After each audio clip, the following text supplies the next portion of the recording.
Olá, tudo bem com vocês? Trazer aqui uma dica que me foi até objeto de uma dúvida. Um colega está começando a atuar na área do trânsito. Ele me perguntou, né, doutor, por onde eu começo, né? E aí, o que é essencial eu entender, né?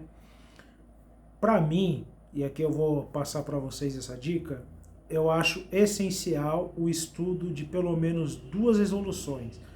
É claro, o direito do trânsito não é só o código de trânsito. É preciso entender o código de trânsito, os conceitos que ali tem, mas o direito de trânsito ele é muito mais amplo. Você tem ali uma gama de resoluções que tratam de diversos assuntos, diversos temas. Enfim, é necessário o conhecimento das resoluções do CONTRAN. E aqui eu vou trazer duas resoluções, foi essa dica que eu dei para o colega, que eu acho bastante importante para quem quer trabalhar nessa área. E essa dica também serve para você, motorista, que está diante aí de um auto de infração, está com prazo de defesa, prazo de recurso. Talvez essa dica traga aí uma luz para você que quer montar ali sua defesa, enfim, porque entende que foi injustiçado. Quais são essas resoluções? Né? É a resolução 371, que instituiu o Manual Brasileiro de Fiscalização de Trânsito, volume 1, e a resolução 561 do CONTRAN, que instituiu o Manual Brasileiro de Fiscalização de Trânsito, volume 2. Essas duas resoluções, elas dizem, elas dão os parâmetros, elas dão ali as diretrizes de como o agente de trânsito, no ato de fiscalização, quais são os deveres que ele tem pertinentes à lavratura do auto de infração.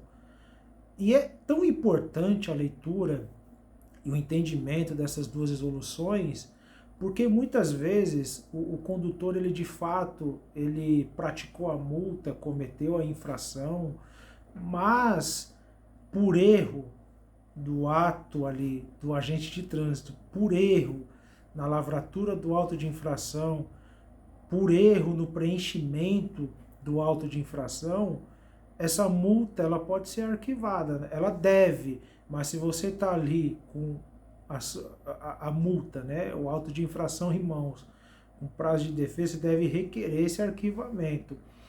A gente sabe, eu cheguei a comentar isso, que a administração pública, conforme súmula 473 do STF, ela tem o poder de autotutela, ela pode rever de ofício, né, sem provocação de ninguém, ela mesma pode anular de ofício, rever de ofício os seus próprios atos, atos que ali não podem produzir efeitos, porque são atos viciados, né, são atos que não preenchem os requisitos legais. Mas a maioria dos casos é a gente, nós advogados, você aí que como motorista também, você tem que fazer o requerimento na sua defesa, no seu recurso, porque a administração pública muito raramente vai fazer isso de ofício sem ser provocada. Então, essas duas resoluções, elas dão as diretrizes de como o agente de trânsito deve preencher o auto de infração. E aqui eu vou dar só um exemplo para não me alongar muito, tá? Mas vamos supor, porque tem determinadas infrações de trânsito que o agente ele é obrigado por lei, por regra legal, a preencher o campo de observações. Então tem infrações que não basta o agente colocar lá, o fulano, motorista cometeu a infração por estacionar em local proibido. É um exemplo que eu estou dando aqui. Às vezes, lá na ficha de enquadramento do auto de infração, está lá a determinação de que ele deve preencher no campo de observações qual foi a conduta observada. Então, não basta o agente colocar lá o número do artigo, ele tem que preencher no campo de observações qual foi a conduta que ele de fato observou no momento da suposta infração.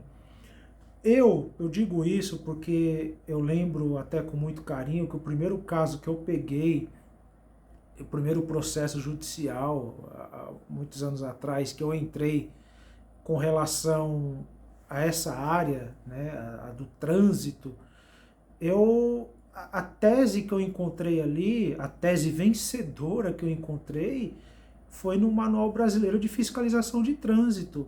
Eu pouco discuti a culpa ou não do meu cliente. Eu discuti que o auto de infração ele era nulo. Eu pedi o arquivamento na via judicial. E a tese que eu encontrei foi no Manual Brasileiro de Fiscalização de Trânsito, volume 2. Eu fui lá na infração, que o auto de infração que o cliente tinha, eu olhei, confrontei o auto de infração, a multa, a tipificação, olhei na ficha de enquadramento que estava na resolução e eu percebi uma série de erros.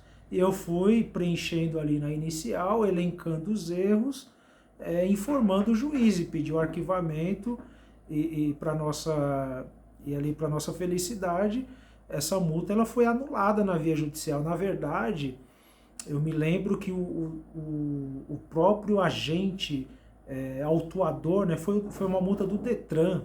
O próprio Detran, ali, através da Procuradoria, ele se manifestou e ele pediu a anulação, mas ele só pediu após essa provocação na via judicial. Então, quantos motoristas não tem, quantas pessoas não são muitas vezes penalizadas com base em infrações que podem ser arquivadas, podem ser anuladas. E aqui fica a dica: confrontar as informações do auto de infração com as fichas de enquadramento que estão lá nas resoluções 371 do CONTRAN e 561 do CONTRAN, tá? Manual Brasileiro de Fiscalização de Trânsito, volume 1, volume 2. Então essa é a minha dica.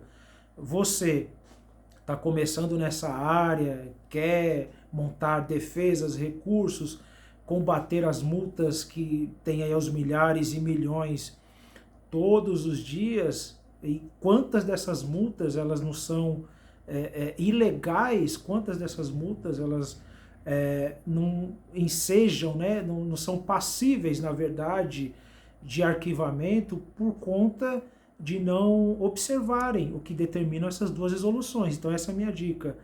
Estude as resoluções 371 do CONTRAN e 561 do CONTRAN e confronte os autos, né? Confronte todo auto de infração que você receber, confronte com as fichas de enquadramento constantes nestas duas resoluções, que bem possivelmente você encontre ali teses que podem ensejar o arquivamento do auto de infração.